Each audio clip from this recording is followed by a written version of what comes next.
Noah suffered from a strange problem since childhood. No major tragedy happened in his life. No one repeatedly insulted him either. Yet there was a voice inside his head, an invisible voice, which almost always said the same thing. You won't be able to do it. You are not good enough.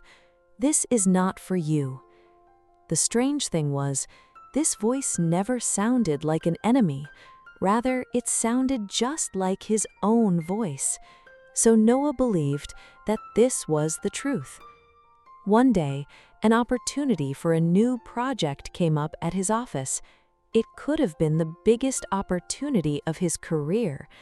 His manager said, "You can apply if you want." But before applying, that old voice returned. "You are not ready. There are more skilled people. What's the point of trying and getting humiliated?" The result? Noah didn't even apply. A few weeks later, he saw the guy who got the opportunity was less experienced than him. That night, Noah couldn't sleep. Only one question kept revolving in his mind. What if my biggest problem isn't the world, but myself? And that very night, a strange thing happened. That night, Noah fell asleep. But his sleep was strange. He found himself inside a massive deserted building. It was dark all around. Dust on the walls, old wires were scattered on the floor. And placed in the middle of the building was a huge radio. Unusually large, almost as tall as a human. The radio suddenly turned on by itself. "You won't be able to do it. You are not good enough. People will laugh. Don't take risks." Noah stood frozen, because these words were very familiar to him. He had heard them hundreds of times in his life. But for the first time, he was hearing the voices outside his head. Right then, a voice came from behind him. "Know what's funny? This radio never tells the truth." Noah turned around. A man was standing in front of him. The face was strangely familiar. A few seconds later, his heart skipped a beat, because he realized the man looked exactly like him. Just older, more confident, calmer, more determined. "Who are you?" The man smiled and said, "I am the person you could have been." Noah couldn't say anything. He just kept staring. The man pointed at the radio. "This radio has been playing in your head for many years, and you have believed every word of it as the truth." Noah said slowly, "But what if they are true?"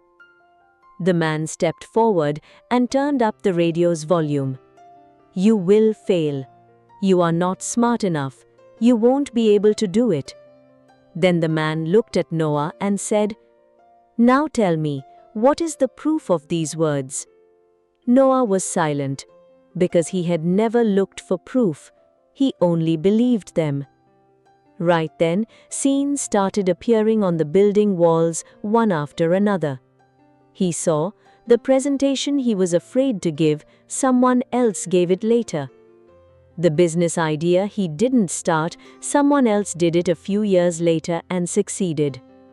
The opportunity he thought he was unqualified for was given to someone less experienced than him. Suddenly, it occurred to him. He had lost more in life due to doubt than failure. The man calmly said, "The biggest thief in your life is not failure. The biggest thief in your life is self-doubt." And at that moment, for the first time, Noah began to understand. Not every thought in his head is true. Many thoughts are just old fears. Many thoughts are just old recordings. And for years, he had been accepting those recordings as reality. Noah was standing in the middle of the building. His eyes were still on that massive radio. The strange thing was, the radio was still saying the same things. "You won't be able to do it. "You are not ready. You are not enough." But this time, the words didn't feel as powerful as before, because for the first time he had started questioning those words. The future Noah standing in front of him said, "I want to show you one more thing." The surrounding scene changed again. Noah found himself on a long street. Countless doors on both sides of the street. A year was written above each door. He opened the first door. Inside he saw himself, standing in front of an opportunity, but backing out at the last moment. He opened the second door. The same thing again. Third door, fourth door, fifth door. The same pattern everywhere. Opportunity came. The desire was there. The ability was also there. But one sentence stopped him. "I am still not ready." Noah felt a kind of heaviness inside his chest. He slowly said, "Then what was I doing all this time?" The future Noah replied, "You were hiding in the name of preparation. Many people run away from fear, but they call fear another name. More preparation, more time, more learning, more planning." Noah remained silent, because the words were hitting deep inside him. He was realizing he had never waited for true confidence. He had waited for a feeling that actually never comes. The future Noah said, "Do you know where confidence comes from?" Noah shook his head. "From action. People don't start working by being confident. Confidence is created because of starting the work." Hearing this, a memory suddenly floated in Noah's mind. When he first learned to ride a bicycle, he was scared then too. He was scared when giving his first presentation too. He was scared in his first job interview too. But he did them, and that is why they became easier later. Suddenly, a realization came to his mind. Almost all the important things in his life had started with fear, not with confidence. The future Noah smiled and said, "Finally, you are starting to understand. Do you know the biggest lie of self-doubt? It makes you believe that you are not ready, when in reality, the only way to get ready is to start." Right then, a door appeared at the end of the street, different from all the other doors. Written above it was, "The life you never lived." Noah's heartbeat quickened. He slowly started walking towards the door, because he could understand perhaps there was something on the other side that could change his entire life. Noah slowly went and stood in front of the door. The same writing was still on the door. "The life you never lived." His hands were shaking, because for the first time in his life, he was feeling perhaps the problem was not in the world. The problem was in his own belief. He slowly opened the door. What he saw inside left him stunned. He didn't see any palace, nor any luxurious life, nor any miraculous success. Rather, he saw a person who looked exactly like him, but there was no fear in his eyes. There was no hesitation in his stride. He wasn't perfect either, but he was moving forward, every day, little by little. Noah saw that the person had also failed many times, but stood back up every time, because he didn't make the voice in his head the judge. He just kept working. The scene started changing rapidly. In one scene he saw that person was applying for an opportunity even though he was not certain. In another scene, he was starting a project even though he didn't know if it would be successful. In another scene, he was speaking in front of people even though his hands were shaking. Noah slowly began to understand. His difference with this person was not of talent, not of luck, not of money. The difference was only one.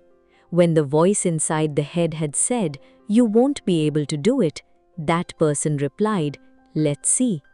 And when the voice in Noah's head had said, "You are not ready," He believed it. That's where their lives had separated. Right then, the future Noah came and stood beside him, then calmly said, "Do you know what the most dangerous lie in the world is?" Noah shook his head. "The lie that is heard in your own voice. Because people easily catch the lies of others, but people mistake their own lies for the truth." Noah remained silent, because he could understand. For many years, he had testified against his own potential, voted against his own dreams, made decisions against his own future. And all those decisions had started from just a few thoughts, which he had never questioned. The surrounding scenes slowly began to fade away. Before leaving, the future Noah said just one thing. "Next time when your head says you won't be able to do it, ask for proof before believing it." Then everything went dark. Noah woke up the next morning. The sun had risen just like before. The city was also the same as before. But something inside him had changed. He didn't know whether he would be successful in the future or not, but he knew one thing. From today, he wouldn't accept every word in his head as the truth. That day at the office, he applied for that project which he had been afraid of for so long. His hands were still shaking. There was fear too, but this time he understood. Courage doesn't mean having no fear. Courage means moving forward despite having fear. Today's challenge. Today, when a thought comes to your mind, "I won't be able to do it, I am not good enough, this is not for me," then immediately write on a piece of paper, "What is the proof of this?" Just ask this question. You will be surprised to see many of your fears are not reality, just old recordings, just the sound of a broken radio. And remember, the most important voice in your life resides inside your head. So make sure that it does not destroy your dreams. Rather, it takes you forward.